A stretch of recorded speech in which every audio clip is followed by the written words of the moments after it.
સુરક્ષા જાળવવા જાલોદ પોલીસે સોના ચાંદીના વેપારીઓ સાથે બેઠક યોજી વેપારીઓને લૂંટ ચોરીના બનાવો અટકાવવા તકેદારી રાખવા સૂચન કરાયું। દાહોદ જિલ્લાના જાલોદ પોલીસ સ્ટેશન ખાતે દિવાળીના તહેવારોને ધ્યાનમાં રાખીને સુરક્ષા વ્યવસ્થાની સમીક્ષા માટે એક મહત્વપૂર્ણ બેઠકનું આયોજન કરવામાં આવ્યું હતું। જાલોદ પોલીસે સોના ચાંદીના વેપારીઓને તહેવારોના સમયગાળા દરમિયાન વધતી ગુનાખોરી સામે તકેદારી અને સાવધાની રાખવા અંગે માર્ગદર્શન આપવા માટે આ મીટિંગ બોલાવી હતી। તહેવારોના સમયમાં બજારોમાં થતી ભારે ભીડ અને નાણાકીય લેવડદેવડમાં વધારો થવાને કારણે સોના ચાંદીના વેપારીઓ લૂંટ ચોરી અને ધાડ જેવી ઘટનાઓનો ભોગ ન બને તે માટે પોલીસે ખાસ એક્શન પ્લાન પર ચર્ચા કરી હતી। આ બેઠકમાં જાલોદ પોલીસ સ્ટેશનના અધિકારીઓએ વેપારીઓને તેમની દુકાનોને વાહન વ્યવહાર દરમિયાન લેવાના જરૂરી સુરક્ષા પગલાં વિશે માહિતી આપી હતી। તેમાં દુકાનોમાં અદ્યતન નિરીક્ષણ પ્રણાલી ગોઠવવા, રાત્રિ દરમિયાન પૂરતી સુરક્ષા વ્યવસ્થા જાળવવા અને કિંમતી માલ સામાનની હેરાફેરી માટે પોલીસ રક્ષણ મેળવવા માટેની પ્રક્રિયા સમજાવવામાં આવી હતી।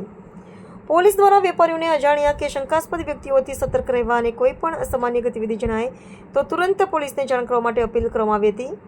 પોલીસ અધિકારીઓએ ખાતરી આપી હતી કે દિવાળીના તહેવાર દરમિયાન બજાર વિસ્તારમાં સઘન પેટ્રોલિંગ અને સાદા પોશાકમાં પણ પોલીસ કર્મચારીઓની તૈનાતી વધારવામાં આવશે।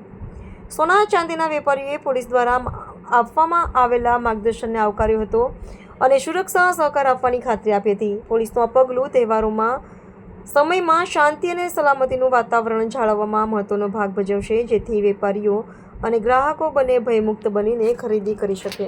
આગામી તારીખ 22ના રોજ દિવાળીનો તહેવાર આવતો હોય, જે અનુસંધાને કાયદો અને વ્યવસ્થાની પરિસ્થિતિ જળવાઈ રહે તેમજ લોકોને પોલીસ વિભાગ તરફથી સોની સમાજના જે વેપારીઓ છે એમની એક મીટિંગનું આયોજન કરવામાં આવેલું હતું, જેમાં જાલોદ વિસ્તારના અલગ અલગ વિસ્તારમાંથી આવેલા સોની વેપારીઓ સાથે તેમને દિવાળીના તહેવાર દરમિયાન સાવચેતી શું રાખવી અને શું રીતે કાર્યવાહી કરવી, પોતાના સીસીટીવી ચાલુ રાખવા, પોતાની જે લોકિંગ સિસ્ટમ છે એ ચાલુ રાખવી, કોઈપણ અજાણી અનનોન વ્યક્તિ હોય એમની સાથે નાણાકીય લેવડદેવડ કરતી વખતે શું ધ્યાન રાખવું, બરાબર, તે બાબતે એમને અવેર કરવામાં આવ્યા। તેમજ પોલીસ વિભાગ તરફથી કાયદો અને વ્યવસ્થાની પરિસ્થિતિ જળવાઈ રહે, લોકોની મુદ્દામાલ સેફ રહે તે બાબતે સતત પેટ્રોલિંગ રાખવામાં આવશે।